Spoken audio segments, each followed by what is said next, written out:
Your own ambition may be what's holding you back from completing your comic. You know what it's like. You've been there, I've been there. You have this great idea for a comic and you plan it out until the motivation starts to die, and then you think of your next great idea. I've already made a video about why my comic book project failed, and that tackles the more motivation side of the equation. I'll link to that at the end of this video. This video is going to be about planning and specifically building a system so that you can start and finish your comic regardless of any dips in productivity.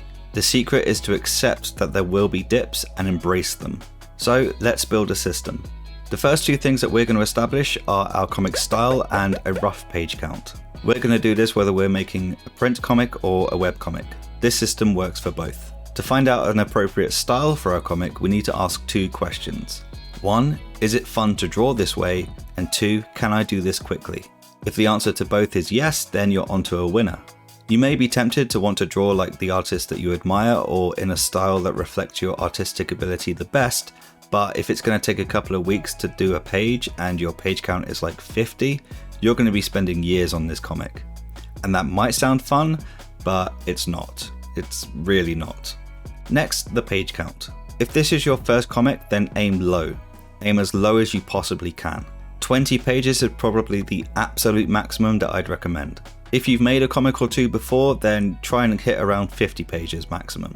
And if you're adamant that you have to tell your story over a long period of time, then try and find natural stopping places and split it up into different parts. And treat those parts as separate projects. I mean, it worked for Star Wars and Lord of the Rings, so why can't it work for you? Now we have some information to work with. We should draw a couple of test pages to figure out roughly how long each page is going to take. So let's say that you can pump out 3 pages a week and your story is 50 pages long, roughly. That'll take you about 17 weeks or about 4 months to complete. Please note that this is just for the artwork, I'm not including the writing. Next, what you're going to do is take those 4 months and add an extra month on top of that. Maybe add 2 months on top of that just to be safe, because this comic is going to take you longer than you think. If you accept that from the start, then you'll save yourself from disappointment further along down the road. So we have style, page length, and a deadline.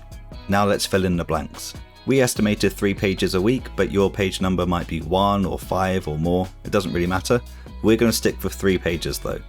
But sticking with our 3 pages, we're going to commit 4 out of the 7 days to produce the artwork. For the final 2 days, they're going to be what we're going to call buffer days. Life gets in the way and we can be pretty unpredictable in terms of our energy levels and our drawing abilities. Some days you just can't draw. It happens. So these buffer days are there for if you can't draw on a Thursday, you have those extra 2 days where you can catch up on the days that you've missed. Now for those paying attention, you may have noticed that I only accounted for 6 days, not 7. Well, the 7th day is probably the most important one of all of them. It's the day that you're going to do absolutely nothing. That's the day where you're going to recharge your batteries, do whatever it is that makes you happy, and not think about the comic whatsoever. You're the most important part in all of this, so you've got to prepare yourself for the weeks ahead, because there's a lot of weeks ahead, and this is a marathon, not a sprint. And that, in a nutshell, is how I would recommend that you plan out your comic book projects. Each person watching this is completely different, and your comics are going to be completely different as well, which is why it can be quite difficult to find an exact scientific method for you specifically. The point of all of this is about balance, because if you're tired and you feel like you're burning yourself out, then your comic will suffer. But if you feel like you're coming away from this video empty-handed, then fear not, because we're going to throw in some more tips to help manage our system even more effectively.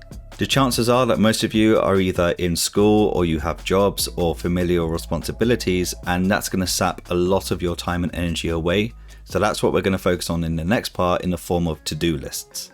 I've borrowed this concept from my good friend Struthless. I say good friend. I want to be his friend. Anyway, he mentions that he creates 2 to-do lists for himself. The first is the realistic list, and the second is the quote, killing it list. I'll explain both and throw in my own list for good measure. The first list should only have 1 or 2 items on it. These are the things that if you don't do them today, it will cause you stress for tomorrow. For my to-do list, I'll put a little star next to what I consider the most important thing to do. For today, it was recording this video, because if I don't do it today, it's going to make tomorrow a lot more stressful.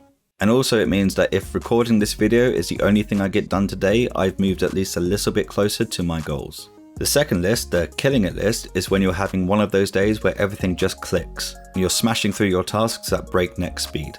For me, if I complete a task sooner than I expected, then I'll look at the tasks for later in that day, the following day, or the previous day and try and fit them in as well as best I can. But the general idea of this is that everything that's on your first list is enough to move you towards your long-term goals. But the second list, the killing it list, is like that shot of adrenaline or that cup of coffee that still gets you towards your goals, but perhaps a little bit quicker. Either way, you're still achieving your goals, it's just a matter of time.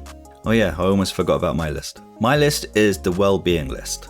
It can be really easy to get wrapped up in productivity and achieving goals and all that stuff. You may force yourself to do that killing it list because it means that you get there faster. And that sort of motivation can be really good, but it can also be really damaging, and that's not fun. So the well-being list is the thing that you whip out when you're just not feeling it that day. There are going to be days where you're just mentally and physically exhausted, especially if you have other outside responsibilities. And on those days, it's much more important to take care of yourself than take care of your comic. Your comic will still be there. In fact, the better you take care of yourself, the more likely you'll be using that killing it list. Sometimes you have to go backwards or stay still to go forwards. The other day I was feeling pretty exhausted, and so I didn't work on my comic or this channel. I did nothing actually except make flapjacks with my daughter, and they were fucking amazing. In fact, I'm gonna go and eat one now. I've been Brinkley, have fun drawing, and if you want to see why my comic book project failed, then click on the video on screen.